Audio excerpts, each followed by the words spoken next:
మహర్షి మలయాళ స్వామి వారి భారతదేశాలకు సంస్థాంగా ప్రమాణాలు చేస్తూ, అలాగే మన గురుస్వరూపైనటువంటి విద్యాస్వరూపాలను విద్యా ప్రకాశానంద స్వామి వారి భారతదేశాలను నమస్కరిస్తూ, అలాగే పూర్తులు వ్యాసాసన పీఠాధిపతులైనటువంటి శ్రీ శ్రీ పరిపూర్ణానంద స్వామి వారి భారతదేశాలకు శ్రేష్ఠంగా ప్రమాణాలు ఆచరిస్తూ, విద్యానంద స్వామి వారి భారతదేశాలకు నమస్కరిస్తూ, యువనానంద స్వామి వారి పాదపద్మములకు నమస్కరిస్తూ, మరి మానవ జన్మం ఎంతో పవిత్రమైనటువంటిది.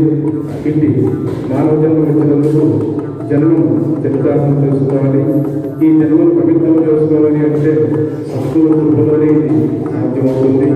తాను ధరించి ఎదుటి వారిని ధరింపలేనిది ఇందులో పరమాత్మని మహనీయులు చెబుతూ ఉంటారు. మరి మనకు పూజ్యులు పరిపూర్ణానంద స్వామి వారి యొక్క ఆశీస్సులతో ఎంతో మంది ఈ ప్రాంతంలో సన్యాసులుగా తయారు చేస్తున్నారు. మరి ప్రశాసన తరఫున మరి ఉండబడినటువంటి అందరికీ కూడా నా హృదయపూర్వక నమస్కారాలు తెలుపుకుంటూ మరి ఈ సమయాన్ని గురుదేవుల పాదాలకు అర్పిస్తున్నాను.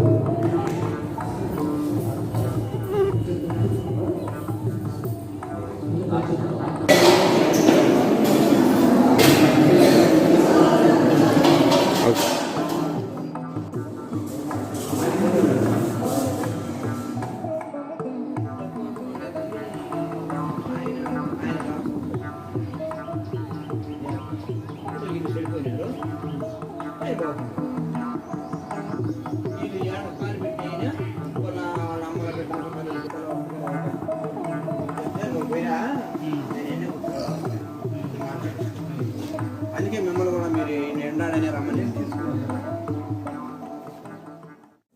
వీళ్ళు డబ్బు అవసరం లేదని వీళ్ళు ఆయనకి అవసరం ఉండదు. అప్పుడు వీళ్ళు చెడిపోయినారు, ఆయన బాగుపడలేదు.